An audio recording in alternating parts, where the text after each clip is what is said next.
Nais kong batiin ang lahat ng samahan sa Ama sa kanilang ika-10 taon na pagiging isang ministry at iglesia. Natatid ko nito yung magandang presentation nila. Magandang umaga po sa inyo lahat.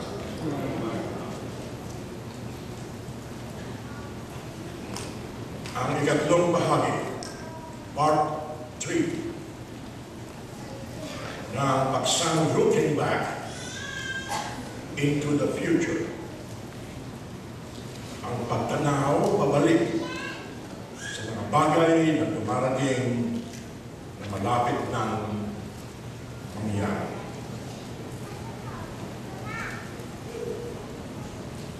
Ang unang event na ating binilikang tanaw ay ang rapture o ang pag-aalis sa lahat ng mga mananampalataya sa buong mundo. Na sa okasyong ito ay marami ang nawawala at marami din maiiwanan.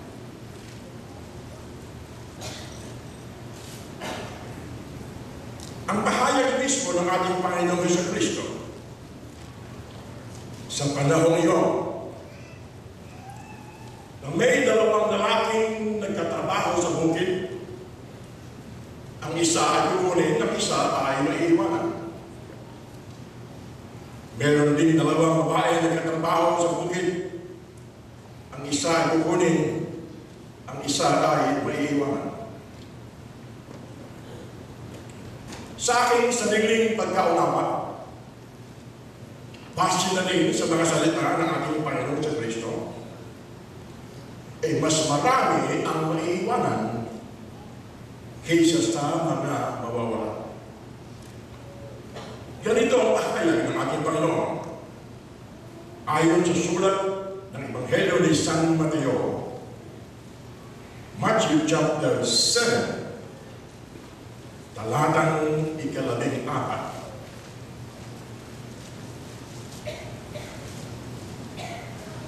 Masisikulan po sa talatang 13. Pumasok kayo sa makikot na pintuan, sapagkat maluwang ang pintuan at malapad ang daan patungo sa kapahamakan. At ito ang dinaraanan ng marami. Ngunit makikot ang pintuan at makikit ang daan patungo sa buhay, at kakaunti lang ang nakakasumpong niyo.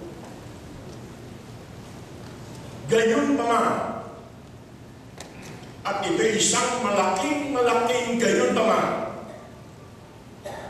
sa panahon ng tribulasyon, sa panahon ng pagbuhos ng galit at puot ng Diyos sa lahat ng mga nag-iwan, ang Diyos ng ikalawang pagkakataon, the God of the second chance, ay magliligtas pa ng napakarami. Mga tao hindi sumamba sa halimaw. Mga tao hindi tumanggap ng tatak ng Antikristo. Mga tao ay patuloy sa kanilang patotoo na sila'y mga mananampalataya. Oo, sila'y usigin. At ayon sa Panginoon ay papatayin.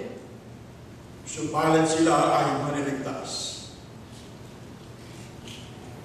Diyan po sa Revelation chapter 7, pahayag kabanata 7. Ay merong binabanggit na 144,000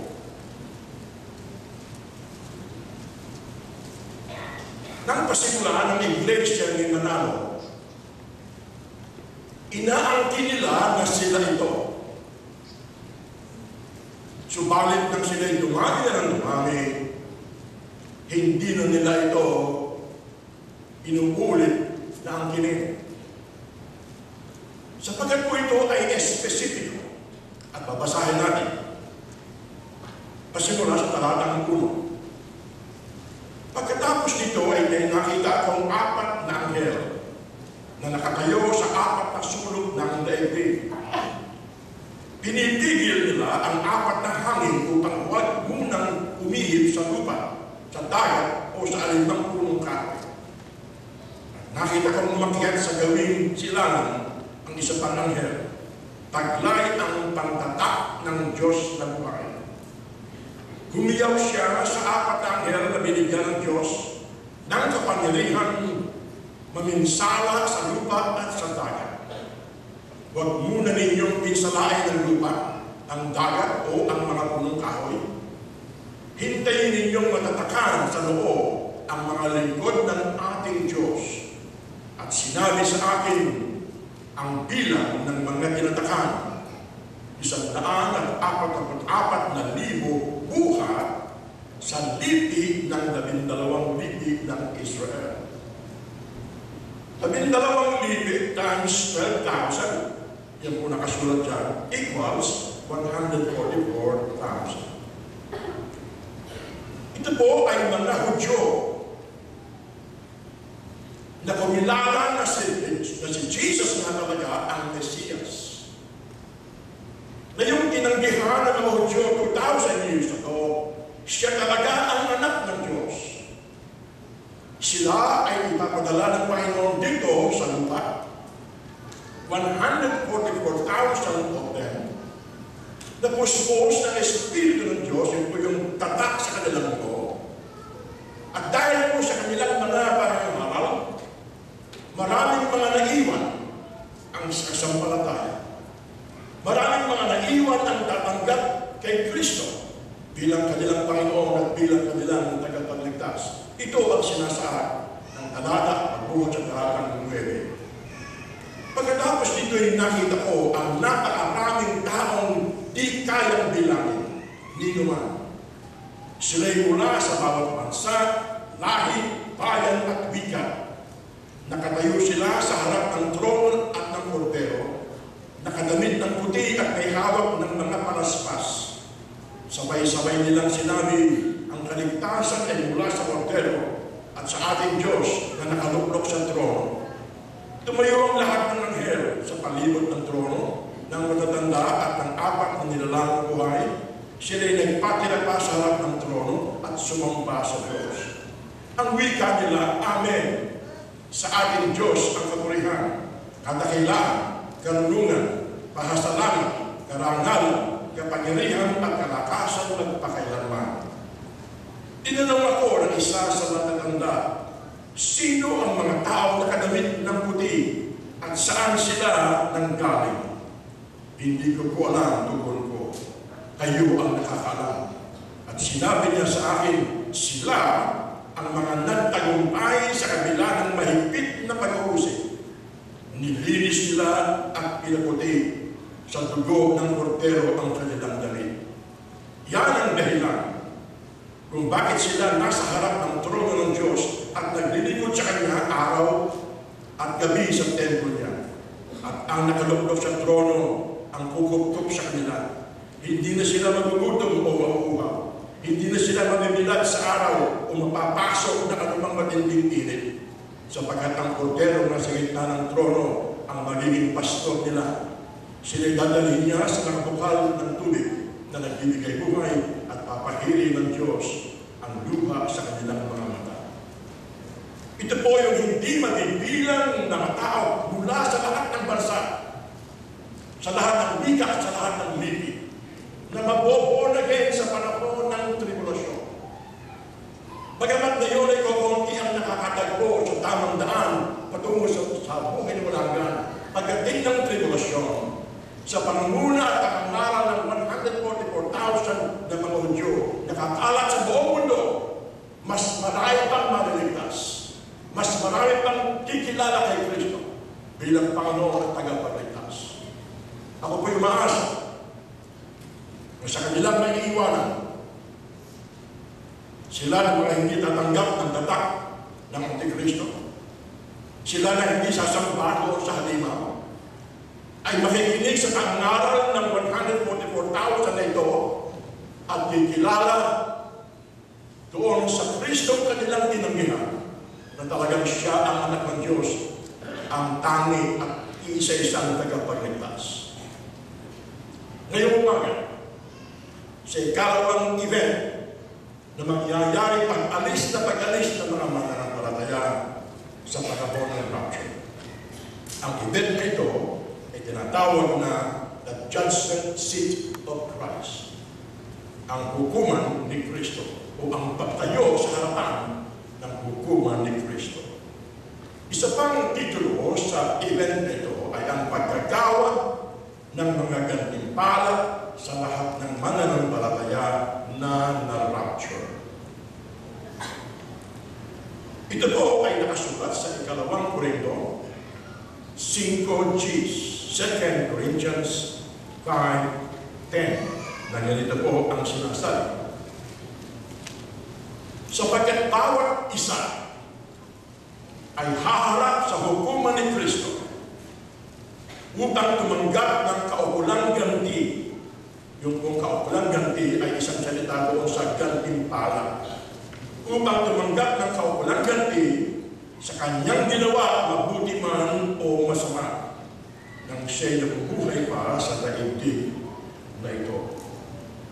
Ilang mga bagay ang dapat tumunay paliwanag bago ako magpatuloy. Una, na ang event na ito ay para lamang sa mga na-rapture. Hindi po kasama dito ang kahit sino. Para lamang sa mga na-rapture at ito'y mga mananampalataya. Ikalawa, na ang event na ito ay nakatakda para igawa o ibigay ng Panginoon ang gantimpala ayon sa kanilang mga ginawa ng sila nabubuhay pa sa lupa. At ikatlo, na ang salitang mabuti o masama sa talatang ating binasa ay patungkol lamang sa mabuting ating ginawa o iyong salitang masama ay mga ginawa na walang kabuluhan. That is why masama. Kasi walang kabuluhan. At sapagkat walang kabuluhan, ay walang gantimpala. Ang detalye ng event na ito ay piniliwanag ng Banal na Espiritu kay San Pablo sa 1 Corinto 3. 1 Corinthians chapter 3.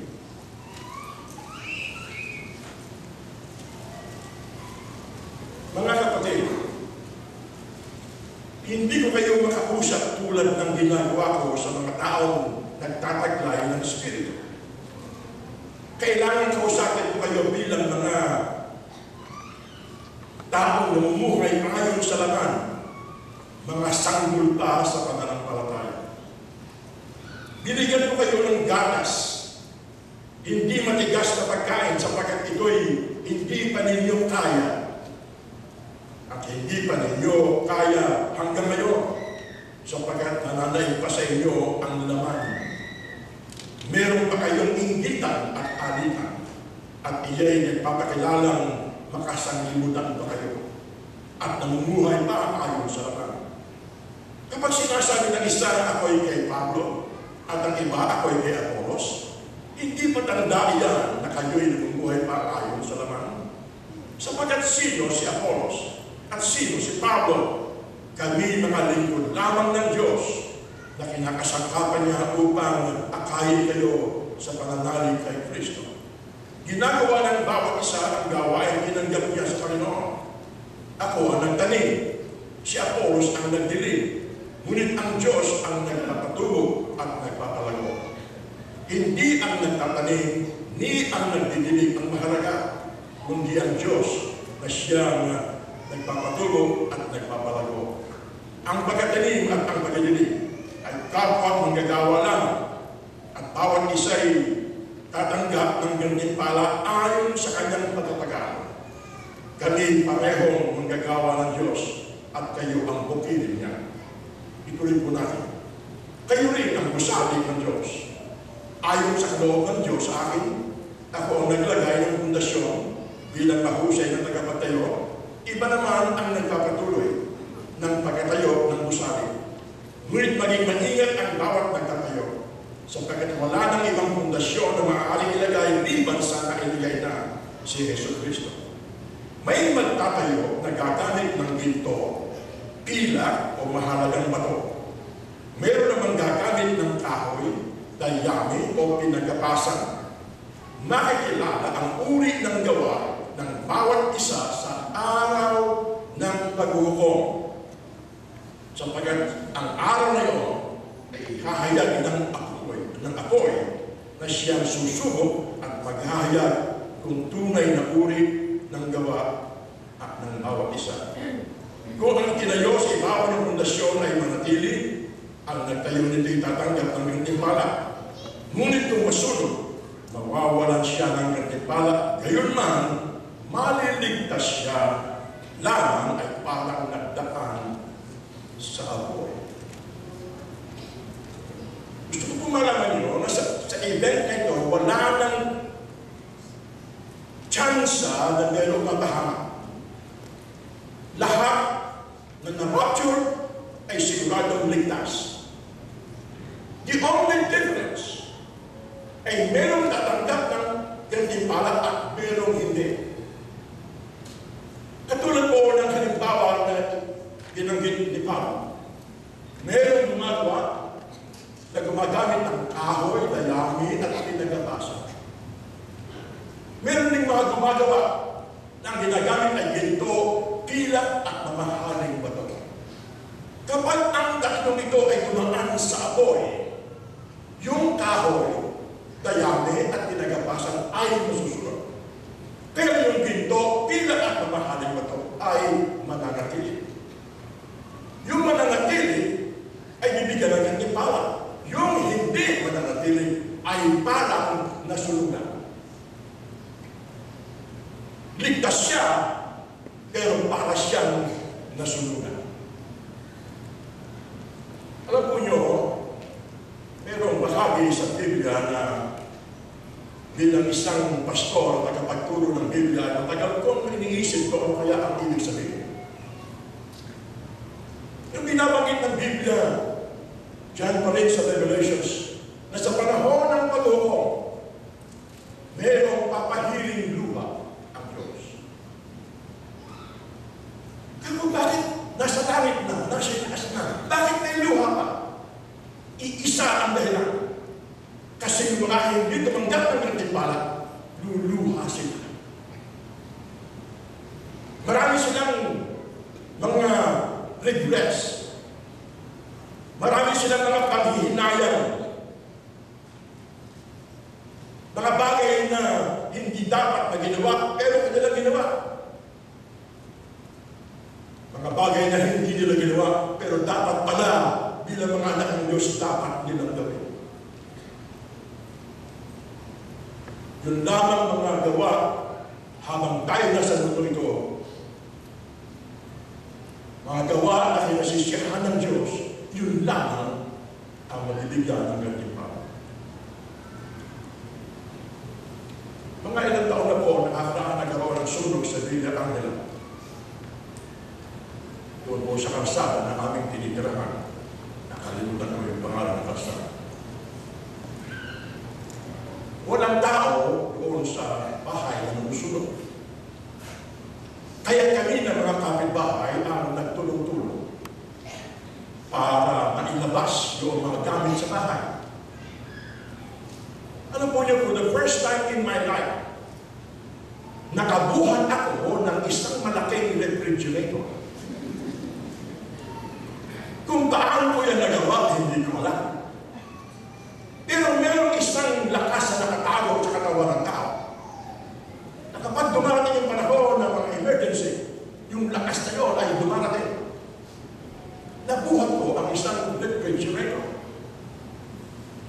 Nailabas ng iba yung kama, nailabas ng iba yung kasangkapan, pero halos lahat ng kasangkapan doon sa bahay ng susunod ay nagtupo.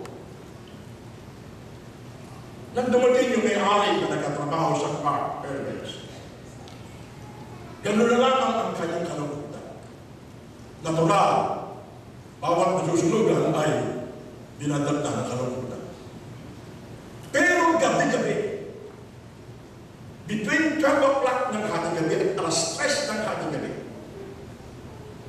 Kaming mga kapitbahay ay nangingilabot sapagkat merong,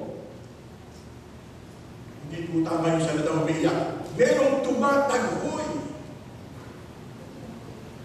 Nakaupo doon sa gitna ng kalsada at tinataghoyan yung bahay na nasunod.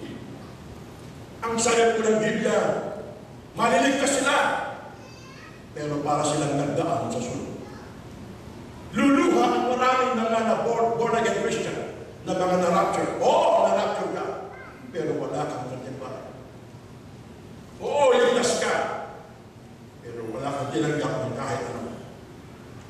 Maliligtas lamang. Maliligtas sila, pero nagdaan sa ako. Yung pong salitang reward ay 106 na beses na binanggit sa Biblia. At halos kalahati po nito ay ang Panginoong Jesus ang nag-usap. Tulad po ng nasa Mateo 5, Matthew chapter 5. Talatang 43 hanggang 48.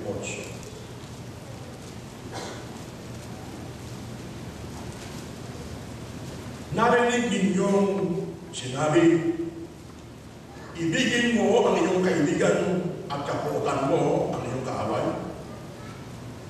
Ngunit ito naman ang sabi ko, ibigin ninyo ang inyong mga kaaway at idalangin ninyo ang mga umuusig sa inyo upang kayo maging tunay na anak ng inyong amang nasa langit. Sapagkat pinasisikat niya ang araw sa mahasama at sa mabubuti at pinapapadag niya ang ulan sa mga banal at sa mga makasalanan. Kung ang mga umiibig sa inyo ang siya lamang ninyong iibigin, ano pang gantimpala ang inyong hihintayin? Hindi ba't ginagawa rin ito ng mga publikano? At kung ang binabati lamang ninyo'y ang inyong mga kapatid, ano ang nagawa ninyong higit kaysa iba? Ginagawa ninyo ng mga hentil, kaya dapat kayong maging ganap, gaya ng inyong amang nasa langit. Idagdag natin yung nakasulat sa Juan 13, John 13, 34 hanggang 35. Isang bagong utos na ibinibigay ko sa inyo, mag-ibigan kayo. Kung gaanong inibig ko kayo, gayon din naman, mag-ibigan kayo. Kung kayo'y mag-iibigan, makikilala lang ng lahat na kayo'y mga alagad ko. By this shall all men know that ye are my disciples.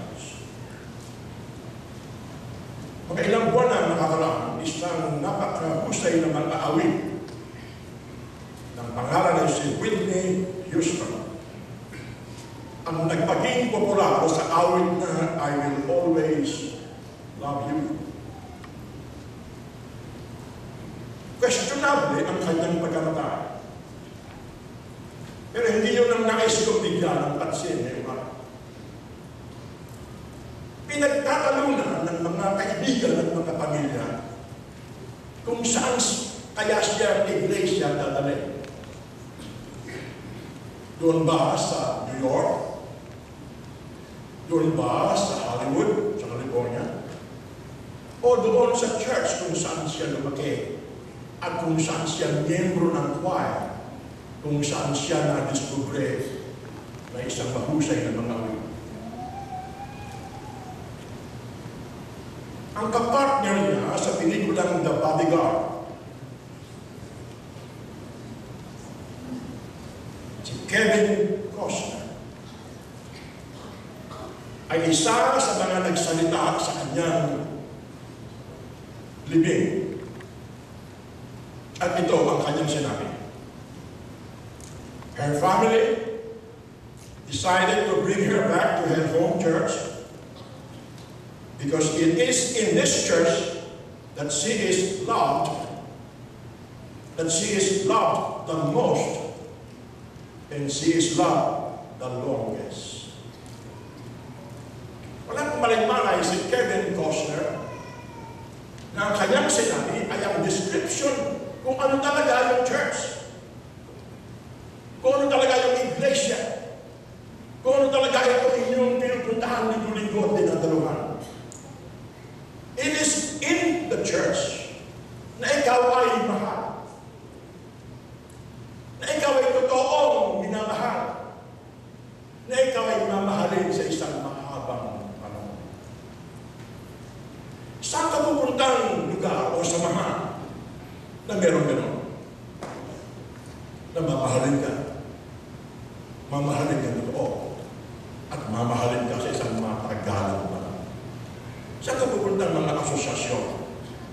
JCs, o mga asosyasyon. Saan ka pupuntang ang organisasyon na meron ganyan? Only in the church. Sa loob lamang ng iglesia kung saan ka sumasamba at nakikinig ng salita ng Diyos. Para minamahal na kung sabihin sa inyo lahat ngayong umaga, sa iglesia ito, mahal ko namin kayo lahat. Kaysa mahal niyo ako o hindi, I don't care. Ang mahalaga sa akin, mahal ko kayo. Sa iglesia ito talagang minamahal kayo sa totoong kapanganahan. Hindi lamang galing sa ilong, hindi lamang galing sa lalamunan, kundi doon sa puso. Totoo! Yan po ang sinasabi ko madalas kapag inaawit natin yung, oh, I love you with the love of the Lord. Dapat tingnan nyo yung inyong kinakamayan. Kasi yung iba ay kumaawit doon at kumakamay. Ay, di ayaw tingnan yung tao. Kung talagang mahal mo ang isang tao, tinitingnan mo siya eyeball to eyeball. Totoo, walang itinatago. Sa iglesia ito, naroon yung pagmamahal sa bawat isa. Naroon yung pagmamahal ng totoo. At naroon yung pagmamahal sa lalong mahabang panahon. Amen. Meron pong nagtanong sa akin, pwede po bang lumipat na kami sa ibang church? Ako pwede. Pero siguraduhin mo na mamahalin ka. Siguraduhin mo na mamahalin kang totoo. Siguraduhin mo mamahalin ka, hindi lamang ng 2 buwan, hindi lamang 2 taon, kundi habang humihinga ka at punin ka na. Pwede po bang inyong lingunin na yung nasa tabi, kaliwa kanan at likod, at sabihin po nyo, totoo kitang mahal. Kitang mahal.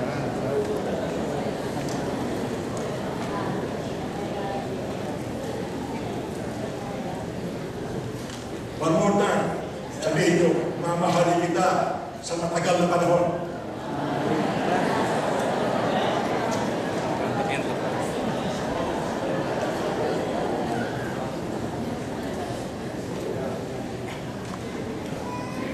Kung nais nyong maging sigurado ang inyong gantimpala pagharap sa Panginoon, iyan man lamang ay magawa natin. Siguradong mayroong reward, siguradong mayroong gantimpala ang mga taong marunong magmahal sa kanyang kapwa. Bakit po tayo nagpunta sa church na ito? Kung wala din lamang yung pag-ibig na sinasabi ng Panginoon na dapat ay nasa amin. Sana po wala dito na nasa unahan na ayaw mo po sa huli sapagkat meron nandoon na hindi na gusto. O di kaya nasa hulihan at ayaw sa unahan kasi meron ng mga tao na ayaw niya. Umaasa po ako may umaga na pagdating ng event na ito ng tayo tatayo sa harapan ng Diyos isa-isa. Wala isa man sa ating luluha dahil sa mga regrets na dapat sana'y ginawa natin pero hindi natin ginawa. O mga bagay na ating ginawa na hindi sana dapat natin ginawa. Ang mga kaibigan ko at mga magulang na iksi ng panahon. Hindi na ngayon ang panahon ng mga pagpapahimbaba. Hindi na ngayon panahon ng mga salita lamang. panahon ngayon ang talagang totoo na ginagawa bilang mga magkakapatid na Kristiyano. And all God's people will say amen. Yeah.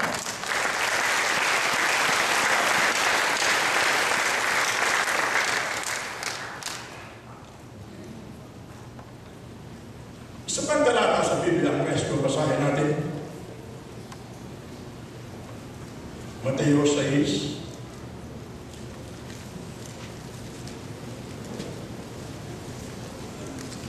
Hanggang 4. Matthew chapter 6, verses 1 to 4. Pag-ingatan ninyo na huwag maging pakitang tao lamang ang paggawa ninyo ng mabuti. Kapag ganyan ang ginawa ninyo, wala kayong matatabong gantimpala buhat sa inyong amang nasa langit. Kaya nga kapag naglilimos ka, huwag mo nang ipagmakaingay ito.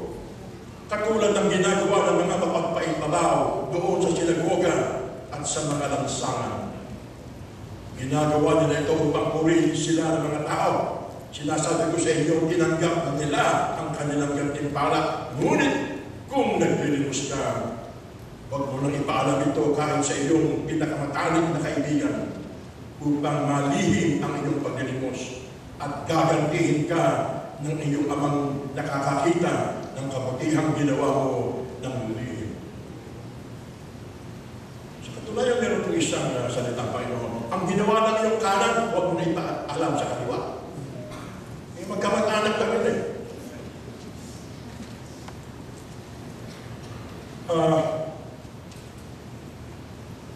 Pero mga bagay na ginagawa natin sa mundo ito, bagamat mabuti, ay nawawala ng kabuluhan. Ano ka po yung pagtulong? Nabanggit ng mga gamit kanina yung pasalamat sa mga tumutulong sa kanila sa paggawa ng kanilang mga proyekto, sa pagbili ng ilang mga kasangkapan sa mga pag-aaral at ibinibigay sa mahihirap ng mga estudyante. Salamat sa Diyos sa mga tumutulong. Pero huwag sana tayo maging katulad ng mga tao ng muna.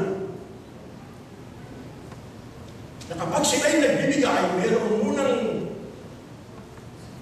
banda na nasa unahan nila na tumutugtog at mayroong nag-a-announce, si Mr. So-and-so, magkakaloob siya.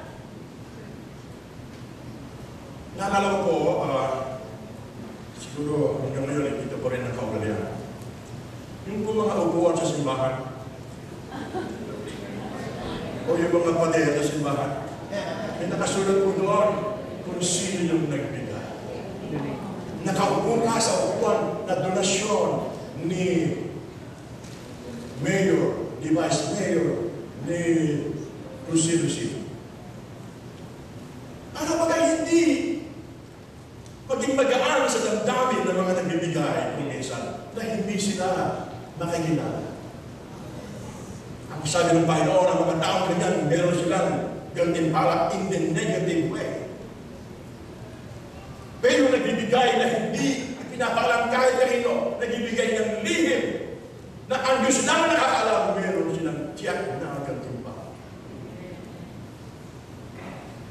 Ito po yung mga bagay na maliliit na bagay na kung ating gagawin sa mundo ito, kahit paano, kahit isa, meron tayong gantimpala. Isa pang bahagi sa Bible na gusto ko basahin.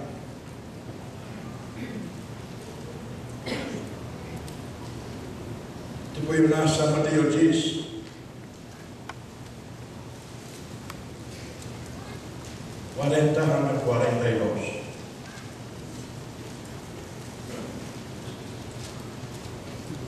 Ang tumatanggap sa inyo, ang tumatanggap sa inyo ay tumatanggap sa akin.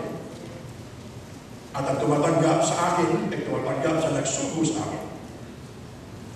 Ang tumatanggap sa isang propeta dahil sa siya'y propeta ay tatanggap ng gantimpala tungkol sa propeta. At ang tumatanggap sa isang taong matuwid Dahil sa siya matuwid ay tatanggap ng gantimpalang nakaukol sa taong matuwid. At sino mang magbigay ng kahit isang basong tubig na malamig sa isa sa malaliit na ito, dahil sa ito'y alagad ko, tinitiyak ko sa inyong tatanggap siya ng gantimpala. Amen. Hindi na po ako sasabihin, pero iingatan ko kung paano ko sasabihin ito.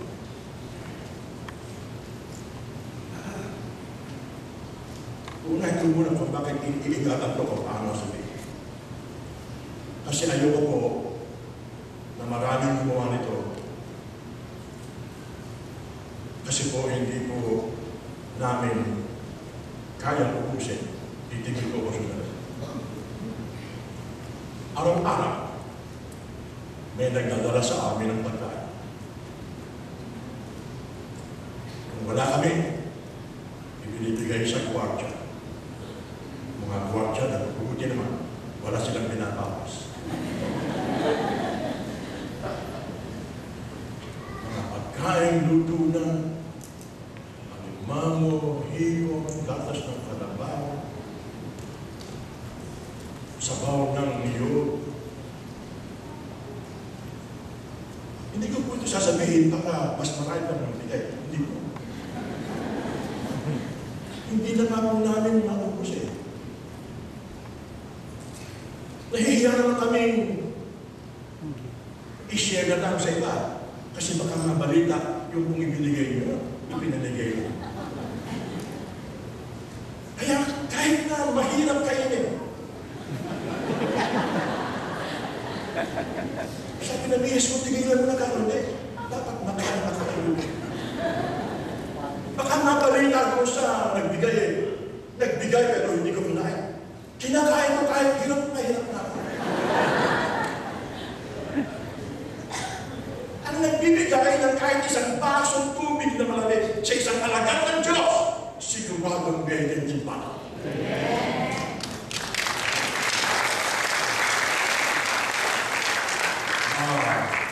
Huwag ko sanang gawin ninyong conclusion na kayo ay magbibigay din.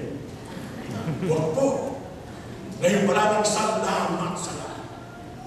Huwag po niyo ko pahirapan masyado. Ito pong ating mga ministeryo na inibig ng Diyos na ating mabuksan upang mabigyan ng oportunidad ang bawat isa na may magawang mabuti sa kalagad ng Panginoon. Meron po tayong mga pastor sa buong Pilipinas na hinahanap natin upang sila'y ating matulungan. Yung mga pinakapahihirap na pastor. Kami po mag-asawa, naglalakad po kami sa lahat ng panig ng mundo. Galing po kami sa Ecuador, sa Guatemala, sa Honduras, sa Costa Rica.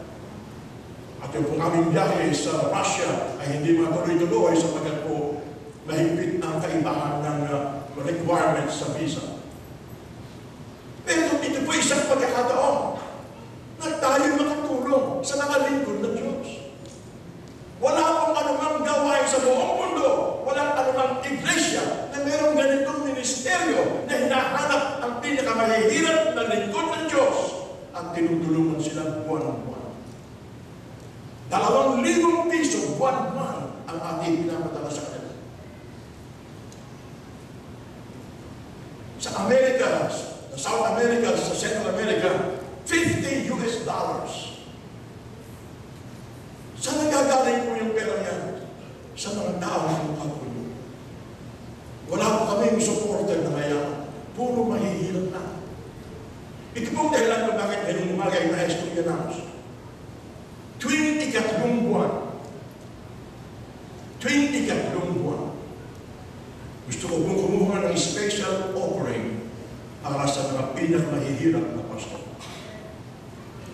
Sa Jacksonville, ginagawa namin yan tuwing ikatlong linggo. Dito, tuwing ikatlong buwan. Aalis na po kami mga ilang linggo pa. Gusto ko lang masigurado na merong naabot yung aking pakikusap. Gusto ko pumunta ng ilang po sa inyo ang gustong tumulong sa mga mahihirap na pastor.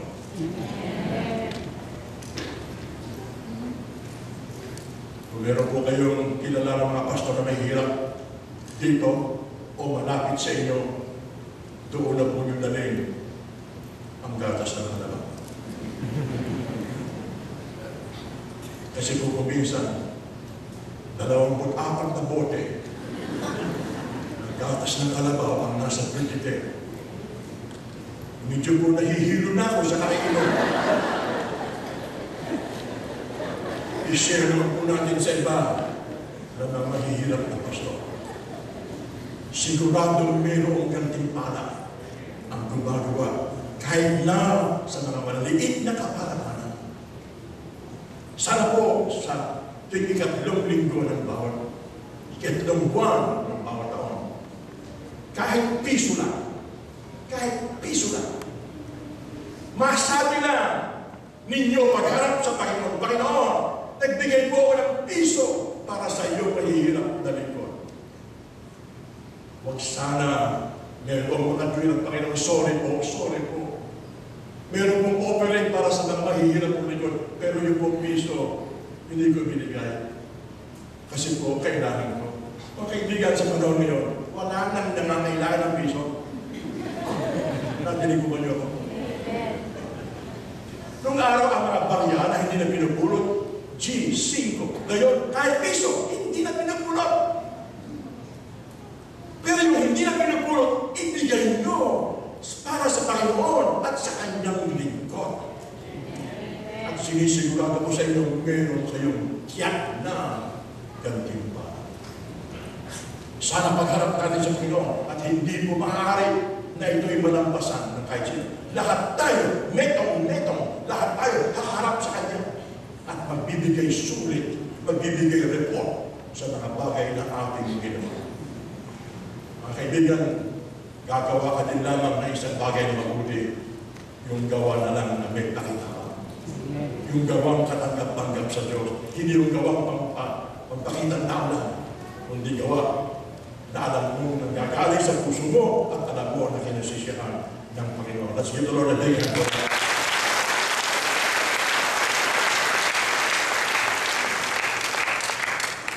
Sa inyo mga nandito ngayong umaga, napakarami sa inyo ang tiyak na tatanggap ng gantimpala.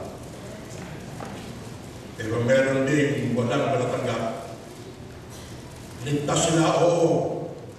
May buhay na walang hanggan sila, oo. Pero hindi lubos ang kanilang kagalakan.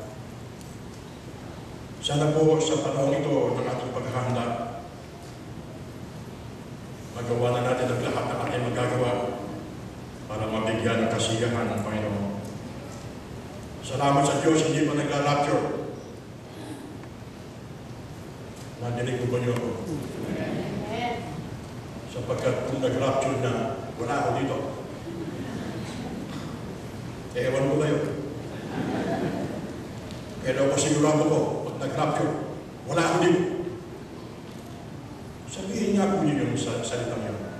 Wala ako dito. Alright. One more time. Wala ako dito. Wala ako dito.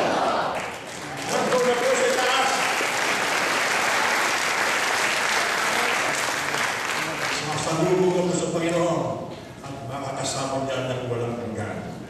Sa akin mong pagkatapos, nais na basahin ang nasa Roma 13. Romans chapter 13.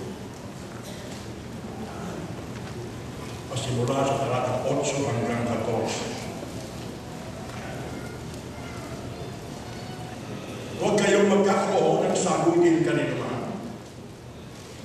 Liban sa sagutin, tayo'y mag-ibigan. Sapagkat ang umiibig sa kapwa ay nakakatupad sa kautusan. Ang mga utos, gaya ng huwag kang mangangalunya, huwag kang papatay, huwag kang magnanakaw, huwag kang mag-iingot, at ang alinmang utos na tulad ng mga ito ay nabubuo sa ganitong pangungusap. Ibigin mo ang iyong kapwa gaya ng inyong sarili. Ang umiibig ay hindi gumagawa ng masama kanino man. Kaya ang pag-ibig, ang kabuuan ng kautusan. Dapat ninyong gawin ito sapagkat alam ninyong panahon na upang gumising kayo sa pagkakatulog. ang pagliligtas sa atin ay higit na malapit ngayon kaysa noong tayo'y nagsimulang manalig sa Kanya. Namamaalam na ang gabi at malapit nang lumiwanag. Layuan na natin ang lahat ng gawang masama at italaga ang sarili sa paggawa ng mabuti. Mamuhay tayo ng marangal at huwag gugulin ang panahon sa paglalasing at magugulong pagsasaya at sa pagkakasawa sa pita ng laman at kahalayan at alitan at inggitan. Ang Panginoong Jesucristo ang paghariin ninyo sa inyong buhay at huwag paglaanan ang laman upang bigyan kasiyahan ang mga ito. Tayo ang lahat ay manalangin.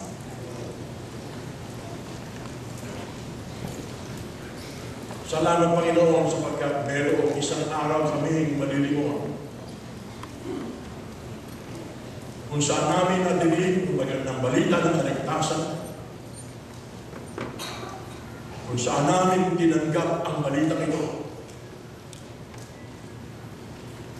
At sa pangalan ni Jesucristo na anak ng Diyos, ay tinanggap namin ang aming kaligtasan at kapatawaran sa lahat ng aming kasalanan. Salamat, Panginoon, sa pagkakalam po namin. Tinanggap mo kami sa kabila po ng aming mga pagiging makasalanan. Nilinis mo kami at pinagpaging banal dahil po sa iyong anak na si Jesucristo. Salamat, Panginoon, sa dakilang pag-asa ito ng pagdating ng rapture. Kaming lahat ay magkakasama-sama. Mababago kami sa isang mata at sasalubong sa aming Panginoon at hindi na kami hiwalay sa Kanya magpakailanman. Ama, habang kami pinaghihintay ng panahon yan, tulungan mo kami sa araw-araw na magawa namin ang lahat ng nakapagbibigay ng kasiyahan sa iyo. Magawa namin, Panginoon, ang lahat po na ipinaghahabilin mo na aming isagawa bilang iyong mga anak. Nawa, Panginoon, pagdating ng panahon na kami haharap sa iyo isa-isa. Wala kaming anumang paghihinayangan, wala kaming anumang pagsisisihan sa kaya aming kung nagawa ang lahat ng bagay na nais mong aming gawin. Lord, we thank you and we bless you at Panginoon sa aming pagtanggap ng mga nahapunan, patuloy mo kaming linisin at gawin katulad ng aming Panginoon. Lord, we love you with all our hearts. For we have asked all of this in the name of Jesus, and all of God's people will say,